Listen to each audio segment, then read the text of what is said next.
जय हिंद बच्चों। तो बच्चों शुरुआत करते हैं हम लोग पीवाईक्यू सीरीज की, जिसमें हम नीट और जेईई के प्रीवियस ईयर के क्वेश्चंस की चर्चा करेंगे। आज की क्लास में हम लोग जनरल ऑर्गेनिक केमिस्ट्री के प्रीवियस ईयर के क्वेश्चंस लेके आए हैं बच्चों। तो नीट और जेईई के क्वेश्चन हम सेपरेटली सॉल्व करेंगे। तो आज की क्लास में हम लोग केवल और केवल नीट के क्वेश्चंस लेके आए हैं बच्चों, जो जनरल ऑर्गेनिक केमिस्ट्री के अंदर पूछे गए हैं बच्चों। तो जैसा कि आपकी स्क्रीन पर क्वेश्चन दिख रहा होगा बच्चों, इलेक्ट्रोफिलिक अटैक क्या होता है आप सब जानते हैं। आपको पता होगा कोई भी हमारा एरोमेटिक कंपाउंड अगर होता है रे, उस एरोमेटिक कंपाउंड के ऊपर कोई ग्रुप लगा है XYZ। अब ये XYZ ग्रुप जो होगा, या तो ये इलेक्ट्रॉन डोनेटिंग होगा या ये इलेक्ट्रॉन विड्रॉइंग होगा। और ये इलेक्ट्रॉन डोनेटिंग और विड्रॉइंग होगा तो आप जानते हैं इसके ऑर्थो पर, मेटा पर और पैरा पर इलेक्ट्रॉन डेंसिटी बढ़ती है बच्चों, जिससे कि इलेक्ट्रोफाइल इसके ऑर्थो पर, मेटा पर या पैरा पर आके अटैक कर जाता है, उसके ऊपर जुड़ जाता है। यही इसकी इलेक्ट्रोफिलिक सब्स्टिट्यूशन रिएक्शन कहलाती है बच्चों। तो इसमें कह रहा है कि किसमें इलेक्ट्रोफाइल फास्टली अटैक होगा, तो बच्चों उसमें अटैक होगा। मेरी बात को ध्यान रखना, इलेक्ट्रोफाइल का मतलब होता है इलेक्ट्रॉन डेफिशिएंट। और ये इलेक्ट्रॉन डेफिशिएंट स्पीशीज जो होगी प्यारे बच्चों, इलेक्ट्रॉन डेफिशिएंट स्पीशीज वहां पर अटैक करना पसंद करेगा इलेक्ट्रॉन डेंसिटी रिच हो। और इलेक्ट्रॉन डेंसिटी ऑर्थो पैरा पर रिच होती है। तो आप लोग सब समझते हैं कि अगर इलेक्ट्रॉन डोनेटिंग ग्रुप लगा होता है तो बच्चों ऑर्थो और पैरा पोजीशन पर इलेक्ट्रॉन डेंसिटी इंक्रीज हो जाती है। लेकिन अगर इलेक्ट्रॉन विड्रॉइंग ग्रुप लगा होता है बच्चों, तो मेटा पोजीशन पर इलेक्ट्रॉन डेंसिटी बच्चों क्या हो जाएगी, इंक्रीज हो जाती है। तो इसका मतलब इलेक्ट्रोफाइल कहां पर जुड़ेगा, उस पर लगे हुए उस ग्रुप को देखना पड़ेगा, इलेक्ट्रॉन डोनेटिंग होगा या इलेक्ट्रॉन विड्रॉइंग होगा। और आप सब जानते हैं इलेक्ट्रॉन डोनेटिंग ग्रुप कौन होता है भाई, electron donating group +M mesomeric effect होता है, +I होता है बच्चों, और +H हाइपर कॉन्जुगेशन होता है। ये +M +I +H, +M का मतलब पॉजिटिव मीजोमेरिक ग्रुप होते हैं, और +I का मतलब पॉजिटिव इंडक्टिव ग्रुप होते हैं बच्चों, और H का मतलब हाइपर कॉन्जुगेशन होता है। आप सब जानते हैं यहाँ पर बहुत अच्छे तरीके से। इलेक्ट्रॉन विड्रॉइंग ग्रुप क्या होगा, जो इलेक्ट्रॉन विड्रॉ करेगा, इलेक्ट्रॉन खींचेगा बेंजीन रिंग से। बच्चों कौन कौन से होते हैं, -M negative mesomeric group, minus inductive group होता है, और माइनस हाइपर कॉन्जुगेटिंग ग्रुप होते हैं। ये ग्रुप की चर्चा मैं ऑलरेडी कर चुका हूं, आप लोग वहां पर बिल्कुल लेक्चर देख सकते हैं। आपके यूट्यूब चैनल पर सारे लेक्चर मैंने डाले हुए हैं, hyper conjugation, inductive effect, mesomeric effect सब, और कंबाइंडली इफेक्ट बेंजीन पर लगने वाला, उसकी हम चर्चा बहुत अच्छे तरीके से कर चुके हैं बच्चों। यहाँ पर प्रीवियस ईयर के क्वेश्चंस की चर्चा की जा रही है, तो केवल उस क्वेश्चन से आप लोग यहाँ पर आइडिया लगा सकते हैं। यहां पर अगर देखें बच्चों, इस बेंजीन के ऊपर OH ग्रुप लगा हुआ है, लोन पेयर होता है बच्चों। ये +M ग्रुप बहुत अच्छा दिखाता है, तो ये डोनेट करेगा इलेक्ट्रॉन डोनेट करेगा, तो बच्चों यहां पर ऑर्थो पैरा पर इलेक्ट्रॉन डेंसिटी ज्यादा बढ़ेगी। इलेक्ट्रॉन डेंसिटी ज्यादा बढ़ेगी तो इसका मतलब ऑर्थो और पैरा पोजीशन पर इलेक्ट्रोफाइल बहुत ज्यादा अमाउंट में अटैक करेगा। क्लोरीन की बात करें तो इसका मतलब क्लोरीन के ऊपर भी लोन पेयर लगे हुए हैं, लेकिन इसके पास में d ऑर्बिटल भी प्रेजेंट होता है, थर्ड पीरियड का एलिमेंट होता है। इलेक्ट्रॉन देगा तो सही, लेकिन कुछ कम अमाउंट में देगा as compare to this. This is also +M group, this is also +M group, लेकिन ये +M ग्रुप के साथ साथ में -I ग्रुप भी दिखाता है, क्योंकि इलेक्ट्रोनेगेटिविटी भी p ब्लॉक इसके अंदर ऑर्बिटल प्रेजेंट होता है। तो बच्चों यहां पर हम लोग आइडिया लगा सकते हैं कि इस पर CH2 ग्रुप, बीच में CH2 आ रहा है, ऊपर OH आ रहा है, यहाँ पर NO2 ग्रुप, इसका मतलब ये तो इलेक्ट्रॉन विड्रॉइंग ग्रुप होगा। तो सारा दामोदर जो आता है इन दोनों के ऊपर आता है, और इन दोनों से में से भी ज्यादा इफेक्ट जो शो करेगा बच्चों, वो इफेक्ट शो करेगा। तो इसका मतलब A is the correct option. यहां पर ऑर्थो पैरा पर इलेक्ट्रॉन डेंसिटी बहुत लार्ज अमाउंट में बढ़ जाएगी एज कंपेयर टू दिस। तो यहां पर इसलिए इन दोनों की इफेक्ट की वजह से दोनों में से सबसे ज्यादा इफेक्टिव ये हो जाएगा। तो इसका मतलब यहां पर इलेक्ट्रोफिलिक सब्स्टिट्यूशन रिएक्शन ये फिनॉल के अंदर होगा एज कंपेयर टू क्लोरोबेंजीन की कम, क्योंकि ये क्लोरीन जो होगा +M के साथ साथ में -M प्रॉपर्टी भी दिखाता है। क्यों दिखाता है, due to vacant D orbital. इसके पास में वेकेंट डी ऑर्बिटल भी होता है, तो इसका मतलब इलेक्ट्रॉन को लेने की टेंडेंसी भी होती है इसमें, वेकेंट डी ऑर्बिटल की वजह से। तो इस तरीके से हम लोग इस टाइप के क्वेश्चन की चर्चा हम कर चुके। अगले क्वेश्चन की बात करें बच्चों, बहुत बेहतरीन क्वेश्चन है। ये भी हमारा AIPMT मतलब मेडिकल में क्वेश्चन पूछा हुआ है, 2008 के अंदर क्वेश्चन पूछा हुआ है। कार्बन आयन की स्टेबिलिटी बच्चों मैंने आपको बताया हुआ है इंटरमीडिएट की स्टेबिलिटी। अरे कार्बन आयन की स्टेबिलिटी में अगर चेक करें 3 दिखे हुए हैं। यहां पर बच्चों ये क्या लिखा है, ट्रिपल बॉन्ड पर एनायन लिखा हुआ है, डबल बॉन्ड है यहाँ पर एनायन लिखा है, यहाँ पर 2 CH R ग्रुप लगे हैं, एक R ग्रुप यहाँ पर दूसरा R ग्रुप लगा हुआ है, ऐसे यहाँ पर 3 R ग्रुप लगे हुए हैं। बच्चों मैंने आपको बताया हुआ कार्बन आयन तब स्टेबल होता है जब इलेक्ट्रॉन विड्रॉइंग ग्रुप लगे होते हैं, तो इलेक्ट्रॉन खींचता है तो बच्चों ये ज्यादा स्टेबल हो जाता है, मोर स्टेबल हो जाता है। लेकिन कार्बन आयन के पास में अगर इलेक्ट्रॉन डोनेटिंग ग्रुप लगे हों, इलेक्ट्रॉन डोनेटिंग इलेक्ट्रॉन डोनेट करेगा, अरे इसके पास तो पहले से इलेक्ट्रॉन ज्यादा है और इलेक्ट्रॉन डोनेट करेगा, तो इसका मतलब इसकी स्टेबिलिटी तो कंपैरेटिवली बहुत ही घट जाती है।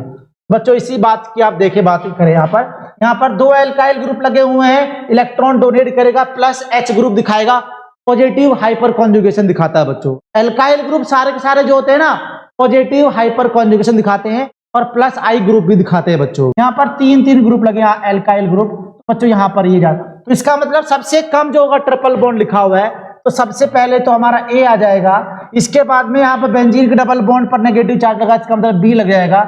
इसके बाद 2 एल्काइल ग्रुप लगे तो C आ जाएगा, यहाँ पर 3 एल्काइल ग्रुप लगे तो इसका मतलब D आ जाएगा। तो इसका मतलब ये ऑप्शन यहाँ पर देख लिया जाएगा किसमें ऑप्शन करेक्ट आ रहा है, तो इसका मतलब यहाँ पर 3rd option is the correct option. Carbon ion की स्टेबिलिटी देखता है बच्चों, कार्बन आयन में कार्बन पर नेगेटिव चार्ज मतलब उसके पास में 8 इलेक्ट्रॉन कंप्लीट होते हैं, तो वो चाहेगा कि इलेक्ट्रॉन डोनेटिंग ग्रुप जितने कम से कम लगे होंगे वो उतना ही स्टेबल कार्बन आयन हो जाएगा। उसी बात से आप लोग यहां पर आइडिया लगा सकते हैं। अगले क्वेश्चन की बात करें बच्चों, 2015 के अंदर क्वेश्चन पूछा है, कह रहा कि not correct as a nucleophile. कौन सा न्यूक्लियोफाइल की तरह करेक्ट नहीं है बच्चों? न्यूक्लियोफाइल क्या होते हैं? इलेक्ट्रॉन रिच स्पीसीज होते हैं, और जो इलेक्ट्रॉन रिच स्पीसीज होते हैं उसमें इलेक्ट्रॉन डोनेट करने की टेंडेंसी होती है, मतलब वो लुईस बेस कहलाते हैं ना कि लुईस एसिड कहलाते हैं। आप लोग बहुत तरीके से यहां पर एक ही बार में इसका आंसर दिखा सकते हैं, nucleophile as a Lewis acid. Lewis acid नहीं, लुईस एसिड वो होता है जो इलेक्ट्रॉन को लेने की टेंडेंसी रखता है, और न्यूक्लियोफाइल तो इलेक्ट्रॉन रिच होते हैं बच्चों, और इलेक्ट्रॉन रिच जो होते हैं वो हमेशा इलेक्ट्रॉन को डोनेट करना चाहेंगे, और जो इलेक्ट्रॉन को डोनेट करना चाहेंगे वही हमारे लुईस बेस हो जाते हैं। रे प्यारे बच्चों, इन्हीं को हम लुईस बेस कह लेते हैं। तो इसका मतलब पहला ही ऑप्शन दिख रहा है आपको कि हमारा लुईस एसिड है, इसका मतलब यही इनकरेक्ट है, तो इसका मतलब यही हमारा आंसर हो जाएगा। बाकी अमोनिया न्यूक्लियोफाइल पक्की बात है, बिल्कुल न्यूक्लियोफाइल अटैक लो इलेक्ट्रॉन, बस सीधी बात है। इलेक्ट्रॉन रिच वाला इलेक्ट्रॉन डेफिशिएंट वाले पर रिएक्शन करता है, बिल्कुल करेक्ट बोला है यहाँ पर। और दूसरा क्या होगा, nucleophile are not electron seeking, बिल्कुल इलेक्ट्रॉन रिच है तो ये इलेक्ट्रॉन सीकिंग क्यों होंगे? इलेक्ट्रॉन खींचने वाले नहीं, इलेक्ट्रॉन डोनेट करने वाले होंगे। तो बच्चों इस टाइप से क्वेश्चन की भी हम चर्चा कर चुके हैं। अगले क्वेश्चन की बात करें तो यहाँ पर मोस्ट एसिडिक कंपाउंड, बच्चों बहुत इंपॉर्टेंट है, आपको बहुत अच्छे तरीके से इसकी जानकारी होगी। यहां पर आप क्या करेंगे बच्चों कि मोस्ट एसिडिक का मतलब होता है कि कहीं पर भी अगर O के साथ में H लगा हुआ है तो H में H प्लस जितना इजीली निकल जाता है बच्चों, उतना ही क्या होगा, वो स्ट्रॉन्ग एसिड हो जाता है। मेरी बात को समझना, स्ट्रॉन्ग एसिड हो जाता है। और जिसमें OH में H प्लस आयन जितना इजीली नहीं निकलता है, नॉट इजीली रिलीज नहीं होता है, तो बच्चों वो क्या हो जाता है, लेस एसिडिक। अब किस केस में ये इजीली निकलेगा, किस केस में इजीली नहीं निकलेगा? बच्चों दोनों की बात आप यहां पर समझ लीजिए। इस OH से कोई ग्रुप लगा है electron withdrawing group, electron withdrawing group लगा, इलेक्ट्रॉन खींचने वाला, और इलेक्ट्रॉन खींचने वाला कौन सा होता है? -M ग्रुप होता है, -I ग्रुप होता है, और -H ग्रुप होता है। बच्चों इस बात को बहुत अच्छे तरीके से समझ लेना आप लोग कि +M -I और +I क्या होते हैं। ये मैंने आपको बहुत अच्छे तरीके से डिस्क्राइब तरीके से मैंने आपको समझाया हुआ है। बच्चों जीओसी में क्वेश्चन अगर सही करना है तो बच्चों इस जीओसी में इस इलेक्ट्रॉनिक डिस्प्लेसमेंट की जानकारी बहुत जरूरी है, क्योंकि आगे आने वाले चैप्टर को भी हेल्प करेगा बच्चों, इसमें समझने में हेल्प करेगा ये जीओसी चैप्टर। इसलिए जीओसी चैप्टर को आप अच्छे तरीके से सीख लेना, समझ लेना, राइट। तो यहां पर बच्चों क्या होगा, इलेक्ट्रॉन विड्रॉइंग ग्रुप होगा, इलेक्ट्रॉन खींचेगा, OH के बीच में इलेक्ट्रॉन डेंसिटी क्या हो जाएगी, ऑब्वियसली कम हो जाएगी, और कम होगी तो बच्चा ये बॉन्ड इजीली टूट जाएगा, इसलिए स्ट्रॉन्ग एसिड हो जाता है। ठीक है, हमें इलेक्ट्रॉन विड्रॉइंग ग्रुप ढूंढना है, और इलेक्ट्रॉन ग्रुप कौन सा विड्रॉइंग ग्रुप कौन से होते हैं? -M ग्रुप होता है, -I ग्रुप होता है, -H ग्रुप होते हैं, सारे सारे इलेक्ट्रॉन विड्रॉइंग खींचने वाले होते हैं। और यहां पर कोई अगर इलेक्ट्रॉन डोनेटिंग ग्रुप लगा हो जाए बच्चों, तो इलेक्ट्रॉन डोनेटिंग इलेक्ट्रॉन डोनेट करेगा, इसके बीच में इलेक्ट्रॉन डेंसिटी क्या हो जाती है बच्चों? प्यारे बच्चों, इलेक्ट्रॉन डेंसिटी बढ़ जाती है, और इलेक्ट्रॉन डेंसिटी बढ़ेगी, बॉन्ड स्ट्रॉन्ग होगा, और ये लेस एसिडिक या क्या हो जाएगा बच्चों? वीक एसिड नेचर का हो जाएगा। बस मुझे इसमें यही देखना है। अब यहां पर इस क्वेश्चन पे अगर आए तो इस क्वेश्चन की चर्चा करें कि यहां पर OH से हमारा बेंजीन लगा हुआ है, बेंजीन एक खुद इलेक्ट्रॉन विड्रॉइंग ग्रुप होता है, तो इसका मतलब इलेक्ट्रॉन विड्रॉ कर रहा है बेंजीन। ठीक है, यहां पर इस OH से बेंजीन लगा है एक तो, और एक बेंजीन पर NO2 लगा हुआ है, this is also electron withdrawing group, this is also electron withdrawing group, दो इलेक्ट्रॉन विड्रॉइंग ग्रुप बैठे हुए हैं। यहां पर इस OH ग्रुप से इलेक्ट्रॉन डोनेटिंग ग्रुप बैठा हुआ है मेरे प्यारे बच्चों, एक तो इलेक्ट्रॉन विड्रॉइंग ग्रुप यहां पर ये है, एक ये भी लगा है, एक NO2 ये रहा, एक NO2, इसका मतलब 4 इलेक्ट्रॉन विड्रॉइंग ग्रुप लगे हैं, हालत खराब कर रहे हैं तो। लेकिन इस वाले में यहां पर चेक कर पाए, OH पर बेंजीन तो इलेक्ट्रॉन विड्रॉइंग ग्रुप है, लेकिन CH3 बच्चों यहां पर +I ग्रुप भी शो करता है और +H ग्रुप भी शो करता है, तो आप जानते हैं कि इलेक्ट्रॉन डोनेट करेगा, एक खींच रहा है, एक डोनेट कर रहा है। तो मोस्ट एसिडिक पूछा है, एक ही ऑप्शन लगाना है, तो बच्चों जितने ज्यादा इलेक्ट्रॉन विड्रॉइंग ग्रुप लगे होंगे तो वही मोस्ट एसिडिक होगा, तो third is the correct option, third is the correct option. अगली बात करें, अगली अगर हम चर्चा करें बच्चों, तो यहां पर नेक्स्ट क्वेश्चन देखें, ये भी हमारा 2018 का क्वेश्चन है। इसमें पूछा है कि which of the following molecule, तो sp2 sp2 और sp और sp पूछा है, इसमें कौन से मॉलिक्यूल में represent the order of hybridization? बच्चों ध्यान रखना, order of hybridization, sp2 sp और sp। आप जानते हैं ये हाइब्रिडाइजेशन कैसे निकालते हैं? किसी भी ऑर्गेनिक कंपाउंड में कार्बन की क्या करेंगे हम लोग? कार्बन का स्ट्रक्चर ड्रॉ करेंगे ऐसे। जैसे मैं इसकी बात करूं, कार्बन लिखा, इस पर 2 H लगे हुए हैं, बिल्कुल ओपन कर लीजिए, डबल बॉन्ड है C, H लगा हुआ है, सिंगल बॉन्ड C, H लगा हुआ है, डबल बॉन्ड C, H और H लगाएंगे ऐसे। अब मेरे प्यारे बच्चों, अब इसके अंदर हम लोग आंसर निकाले तो आप जानते हैं हाइब्रिडाइजेशन का मतलब क्या होता है?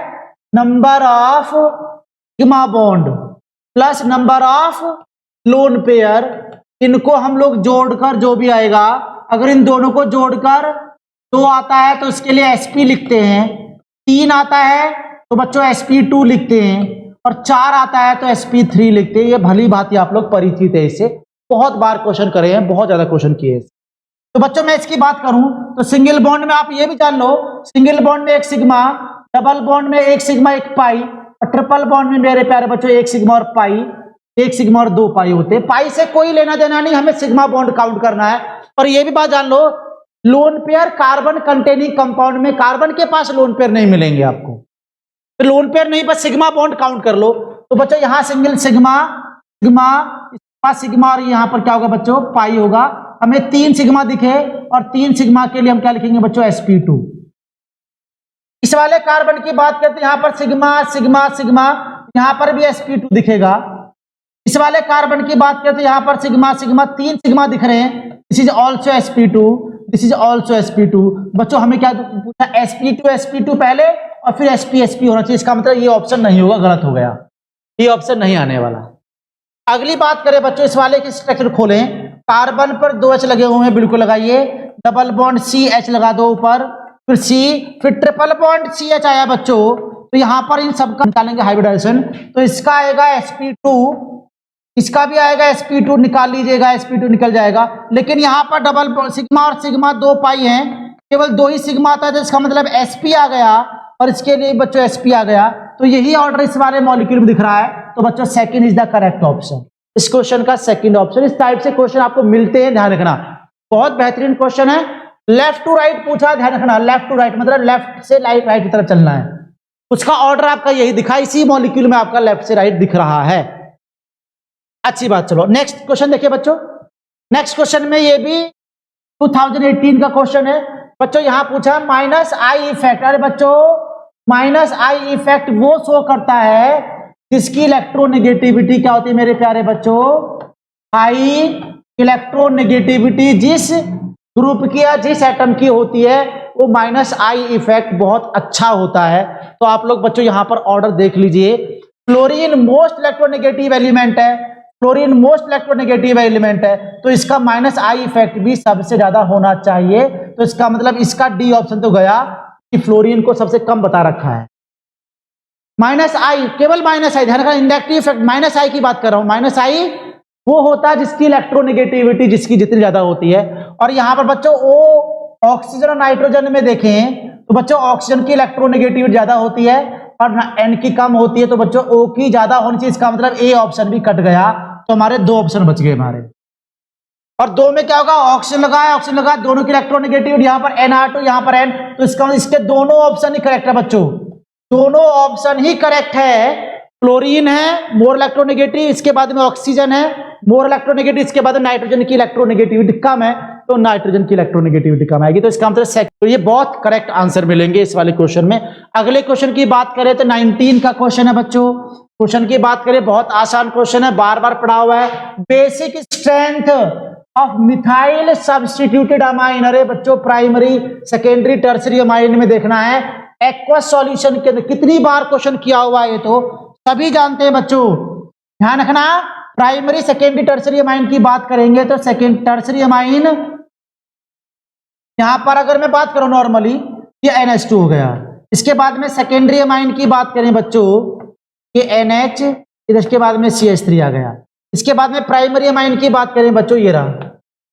अगर ये कह रहा है सॉलिड स्टेट में कह रहा होता, सॉलिड स्टेट में कह रहा होता तो इसका 3 डिग्री 2 डिग्री 1 डिग्री का ये ऑर्डर आ जाता, 3 2 1 आता, 3 डिग्री इसके बाद में 2 डिग्री इसके बाद में 1 डिग्री बच्चों। लेकिन अगर इसी क्वेश्चन को एक्वस और गैसियस स्टेट में लगाने के लिए बोले ना बच्चों कि सॉलिड स्टेट में आप सब जानते हैं क्रिस्टल लैटिस में पढ़ा होगा, रिपल्सन यहां पर लग रहा होगा, लेकिन रिपल्सन कहां डोमिनेंट नहीं रहेगा, सॉलिड स्टेट की बात कर रहा है। तो इसका मतलब 3 मिथाइल ग्रुप थे, तो इसका मतलब यहां पर कोई रिपल्सन लगेगा लेकिन वहां पर डोमिनेंट नहीं रह पाएगा, सॉलिड स्टेट में पढ़ा होगा क्योंकि। लेकिन इसी को मैं गैसियस स्टेट में लगा दूं तो बच्चों आप जानते हैं कि टर्सरी जो पहले दिखा रहा था सॉलिड स्टेट में, गैस और लिक्विड स्टेट में, टर्सरी वाला मोर रिपल्सन की वजह से सबसे बाद में चला जाएगा, इसके बाद में सेकेंडरी आएगा और इसके बाद में प्राइमरी आएगा। तो बच्चों यहां पर 2 1 3 इसका करेक्ट ऑर्डर रहेगा एक्वस या गैसियस स्टेट के अंदर। बहुत बार पढ़ चुके, बहुत आसान क्वेश्चन सभी लगा देंगे। तो बच्चों पहले सेकेंडरी फिर प्राइमरी फिर हमारा क्या होगा टर्सरी होगा, तो इसका मतलब third is the correct option of this question. तो थर्ड हमारा करेक्ट ऑप्शन रहेगा इस मिथाइल सब्स्टिट्यूटेड अमाइंस की बेसिक स्ट्रेंथ लगाने के लिए, क्योंकि आप जानते हैं नाइट्रोजन के पास लोन पेयर होते हैं, डोनेट करेगा लोन पेयर जो जितना आसान डोनेट करेगा वो उतना ही अच्छा लुईस बेस हो जाता है, लुईस बेस हो जाता है बच्चों। और लुईस बेस होगा मिथाइल ग्रुप इलेक्ट्रॉन डोनेट करेंगे तो ज्यादा अच्छे से लुईस बेस सॉलिड स्टेट में, क्योंकि लेकिन यहां पर मिथाइल सबसे बाद में चला गया, क्यों? ड्यू टू हाई रिपल्सन, उसके बीच में रिपल्सन ज्यादा लगेगा, स्टेरिक हिंड्रेंस ज्यादा लगेगा बच्चों, मैक्सिमम रिपल्सन लगने वाला। इस बात को आपको समझना है। आगे चलेंगे बच्चों, अगले क्वेश्चन देखिए। नीट में 2020 में क्वेश्चन पूछा हुआ है, कह रहा है कि यहां पर tertiary butyl carbocation is more stable then secondary butyl carbocation. किस वजह से है ये? Plus are effect, minus are effect, hyper conjugation या माइनस आई इफेक्ट की वजह से हो रहा। बच्चों टर्सरी ब्यूटाइल कार्बोकटायन का मतलब होगा, टर्सरी ब्यूटाइल का मतलब होगा CH3 C, ऊपर भी CH3 होगा, ये CH3 होगा, यहां पर प्लस कार्बोकटायन होगा। इसके बाद में सेकेंडरी होगा CH3 CH, नीचे हमारा CH3 कार्बोकटायन होगा। This is tertiary carbocation, this is secondary carbocation. कह रहा है बच्चों कि ये मोर स्टेबल है, टर्सरी वाला मोर स्टेबल है, क्यों? किस वजह से? बच्चों ध्यान रखिएगा मेरे प्यारे बच्चों, इस कार्बोटाइन के बगल में CH3 ग्रुप लगा हुआ है, CH3 ग्रुप लगा हुआ है, और ये CH3 ग्रुप हाइपर कॉन्जुगेशन दिखाता है। कब? जब ये CH3 ग्रुप किसी sp2 कार्बन की बगल में जस्ट लगा होता है, तो ये वाला sp2 ये CH3 कार्बन क्या शो करता है बच्चों? हाइपर कॉन्जुगेशन शो करता है, हाइपर कॉन्जुगेशन शो करता है। ध्यान रखना मेरी बात को। जब भी कोई भी CH3 ग्रुप किसी sp2 कार्बन की बगल में एडजेसेंट में पड़ा हो तो बच्चों वो हमारे हमेशा हाइपर कॉन्जुगेशन शो करता है। तो इसका मतलब टर्सरी अमाइन में इसके पास में तीन हाइड्रोजन है, इसके पास में 3 हाइड्रोजन, इसके पास में 3 हाइड्रोजन, तो टोटल 9 अल्फा हाइड्रोजन हो गया, 9 हाइपर कॉन्जुगेशन मिलेंगे। अरे जितने का sp2 कार्बन कार्बोटाइन के जस्ट बगल वाला कार्बन sp3 होगा ना तो बच्चों वहां पर हाइपर कॉन्जुगेशन होगा। ध्यान रखना, 2 कार्बन C और CH3, ये हमारा sp2 कार्बन और इसकी जस्ट एडजेसेंट में क्या होगा, sp3 कार्बन होगा और इस पर लगे H होंगे। तो बच्चों ये हाइड्रोजन जो होंगे क्या शो करेंगे, हाइपर कॉन्जुगेशन शो करता है। हाइपर, जितने ज्यादा हाइपर कॉन्जुगेशन उतना ही ये कार्बोटाइन मोस्ट स्टेबल होता है। ध्यान रखना, कार्बोटाइन की स्टेबिलिटी और एल्कीन की स्टेबिलिटी एक्चुअल में हाइपर कॉन्जुगेशन से मेजर की जाती है। जिसने ज्यादा हाइपर कॉन्जुगेशन, 9 हाइपर कॉन्जुगेशन है, ये sp2 कार्बन और इसके जस्ट एडजेसेंट बच्चों sp3 कार्बन है, ये भी sp3 कार्बन है और sp2 के इधर sp3 पर 3, इधर 3 होगा तो टोटल 6 हाइपर कॉन्जुगेशन। और मैंने बोला था बच्चों कार्बोकटाइन की स्टेबिलिटी या किसी भी sp2 के बगल में sp3 कार्बन की स्टेबिलिटी उसके हाइपर कॉन्जुगेशन से मेजर की जाती है। इसके पास 9 हाइपर कॉन्जुगेशन, इसके पास 6 हाइपर कॉन्जुगेशन, तो इसका मतलब tertiary butyl carbocation is more stable due to hyper conjugation. तो बच्चों third is the correct option, ये हमारा ऑप्शन यहां पर लगाएंगे, हाइपर कॉन्जुगेशन हमारा करेक्ट ऑप्शन रहेगा। मोस्ट इंपोर्टेंट है बच्चों, मोस्ट इंपोर्टेंट है। यहां पर आगे हम लोग आगे मूव करते हैं तो यहां पर समझेंगे। कह रहा है बच्चों नीट 2020 के अंदर क्वेश्चन पूछा बच्चों, यहां पर GOC से एक क्वेश्चन तो आपको मिनिमम मिलेगा ही मिलेगा। ध्यान रखना, मिलेगा ही मिलेगा, इसलिए इस क्वेश्चन को आपको बहुत ध्यान समझना है।